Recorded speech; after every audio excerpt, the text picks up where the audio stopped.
el semàfor del Barça espanyol.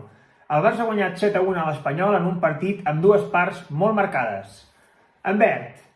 el nou triplet de Peigur. Com diem, el Barça ha guanyat 7-1 a l'Espanyol, un partit que pot semblar fàcil, perquè si un només veu el resultat final, pot dir que el Barça ha guanyat fàcil i no ha estat així. El Barça ha hagut de remuntar la segona meitat, de fet, ha arribat al descans perdent 0-1 i ha acabat guanyant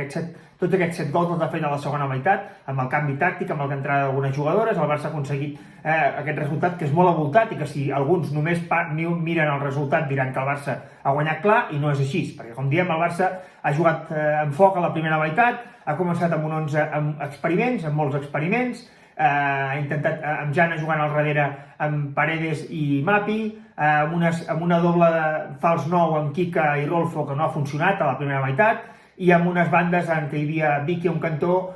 Brooks a l'altre i per dintre Aitana i Walsh. Com diem, el Barça no ha carburat gens bé, no ha trobat gens els espais a la primera meitat i no s'ha fet la segona meitat quan han entrat totes les jugadores, quan sobretot el Barça ha tornat a jugar amb un esquema reconeixible, amb un 4-3-3 o amb un equip molt més reconeixible que el que havia provat la primera meitat, amb una 9 de referència. Aquesta 9 de referència a la segona meitat ha estat Peigur, protagonista d'aquesta segona meitat amb 3 gols més de Peigur, que ja porta 9 gols en aquests 6 partits que portem de Lliga F, una autèntica bestiesa, ja ha fet 2 triplets, avui és el segon triplet que fa, avui també de nou com en alguns altres partits s'ha vist beneficiada per les grans assistències de Graham, que ha estat un malson per la seva lateral a la segona meitat, ha sortit a la segona meitat, ha estat un malson, com diem, algun d'aquests gols ha estat gràcies a aquestes bones jugades de Graham, però no podem oblidar que Peigur és un fitxatge, és una jugadora que té un gol i ho està demostrant de manera excel·lent aquest principi de temporada, i el Barça segurament li falta un altre futbolista que pugui jugar de nou. En aquesta primera meitat l'experiment podia haver estat bo si alguna de les dues hagués ficat de nou, no hagués ficat on estaven ficades, però quan juga Peigur el Barça juga diferent i com diem aquesta segona meitat ha aprofitat molt bé Peigur les seves ocasions i el Barça també molt més els espais que ha generat que ella jugués en punta, una cosa que a la primera meitat el Barça no ha fet, la segona meitat sí que ho ha fet i com diem ha aconseguit aquesta golejada que si no has vist el partit pot semblar fàcil però no ho ha estat i en la que ha estat clau de nou aquest triplet de la polonesa. En verd també, la reacció de l'equip. Com diem, el Barça ha arribat al descans perdent, segurament per un mal plantejament inicial, per una mala elecció inicial de les futbolistes, i ha aconseguit, això sí, reaccionar molt bé la segona meitat. Això fa que aquest resultat sembli molt clar, però no ha estat el que fa en el joc. Com diem, al Barça li ha costat molt la primera meitat i no li ha costat tant a la segona, ha reaccionat molt bé aquesta segona meitat, amb una Peigur en punta, els espais, les 3 centrals que tenia l'Espanyol han quedat fixades i llavors els espais perquè arribessin tant Alexia, autora de 2 gols, i Pina, autora d'un altre gol, fossin claus també per aquests 7 gols que el Barça ha fet la segona meitat. També un altre gol d'Aitana, una molt bona jugada de Graham, que ha estat, com diem, una de les protagonistes d'aquesta segona meitat amb les seves entrades per banda dreta, ha superat una i altra vegada la seva lateral i, com diem, el Barça ha aconseguit reaccionar, ho ha fet amb 7 gols de manera contundent, però, com diem, a la primera meitat li ha costat molt i això és una cosa que s'ha de canviar. El Barça, com diem, ha reaccionat bé, és un punt positiu aquesta reacció de l'equip a la segona meitat, aquesta reacció del cos tècnic a la segona meitat, però hem de millorar molt la primera meitat. I en vermell, regalar una part.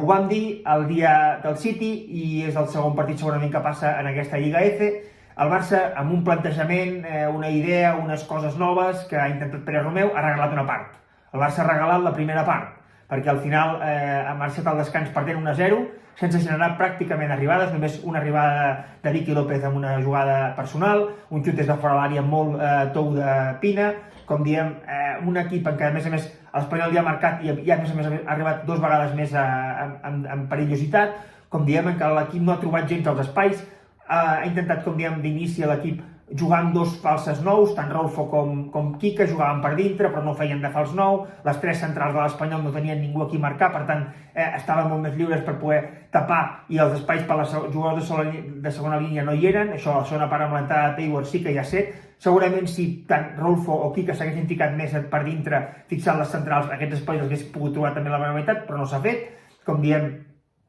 una primera meitat amb moltes coses a millorar,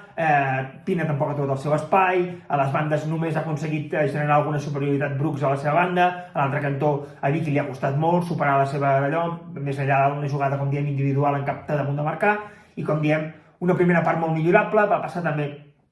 un altre partit, aquest partit de Lliga F, en aquest inici, va passar al camp del City, el camp del City el Barça no li va donar per remuntar la segona meitat, avui evidentment pel nivell del rival el Barça li ha donat per remuntar i remuntar amb claretat, però això no pot ser la tònica. El Barça no pot fer experiments, està bé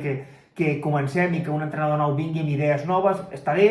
però al final aquest equip té uns automatismes, sap fer unes coses, sap com ha de jugar i quan les jugadores surten han de saber on han d'anar i com ho han de fer. I ha semblat a la primera meitat, sincerament, que l'equip i les jugadores no sabien què havien de fer i com ho havien de fer. S'han de provar coses, és evident, aquesta temporada és molt llarga, s'han de fer rotacions, sí, però fer rotacions no vol dir canviar coses i que l'equip no sàpiga el que juga. I avui a la primera meitat el Barça ha semblat que no sabia el que jugava. Va passar també el dia del camp del City i creiem que això és un aspecte a millorar en aquest inici de temporada per Pere Romeu i el seu cos tècnic. Està bé que es facin rotacions, sí, s'han de fer, aquesta temporada és llarga, els jugadors venen de jugar als Jocs Olímpics, per tant és necessari aquestes rotacions, però no s'han de fer experiments. I aquest inici de temporada crec que d'inici el Barça ha fet masses experiments i li està costant aquestes primeres meitats. Com diem, aquest és un aspecte a millorar en aquest Barça femení, en aquest inici de temporada.